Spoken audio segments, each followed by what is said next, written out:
Hi everyone, I'm Greg Spitz from the Liberty Packaging Company. When I'm not doing tech work or making videos for Liberty, I'm off playing guitar with my band.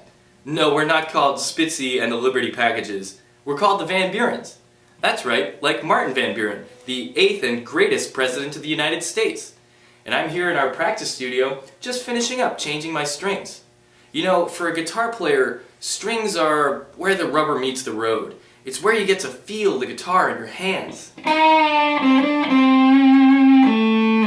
Which makes strings, much like tires on a car, arguably the most important part of the guitar.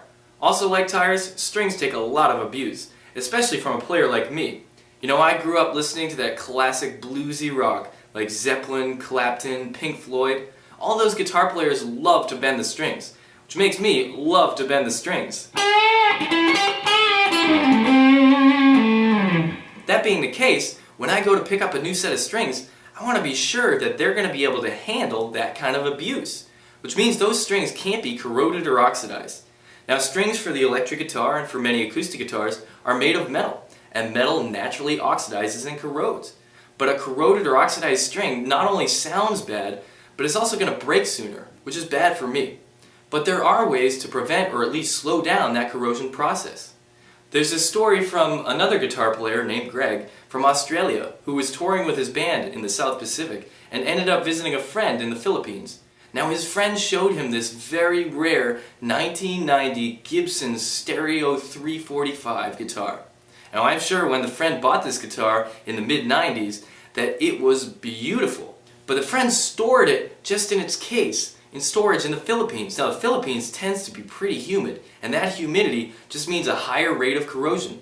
So as you can imagine, when this friend showed Greg the guitar 17 years later, all the metal was corroded and tarnished, and of course the strings were corroded and unplayable. So naturally wanting to play the guitar, Greg asked his friend if he had any fresh strings to put on. And the friend said all he had were a few set of strings that he bought with the guitar 17 years earlier. Now strings are usually packaged in something like this, which is literally just paper. Now this paper is doing nothing to stop these strings from corroding. If I were to leave these strings out for even a year, they would become possibly unplayable, but definitely sound bad. But the strings that Greg's friend gave him had been packaged in Intercept technology. Now, Intercept technology is an amazing anti-corrosive packaging that can prevent strings and metals and anything from oxidizing. So, to Greg's surprise, when he opened those strings up, after 17 years of storage, they were like the day his friend bought them. They were pristine. And Greg threw the strings on, and they sounded great. But I'm sure the friend was kicking himself for not putting the guitar in Intercept too, and saving it from 17 years of rust and corrosion. But that's the kind of thing we as guitar owners need to start thinking about. Corrosion is a problem, and Intercept is the best solution. For more information about my band, the Van Burens, check out vanburenmusic.com.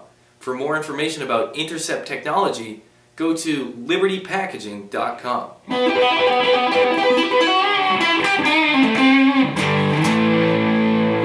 Thanks for listening.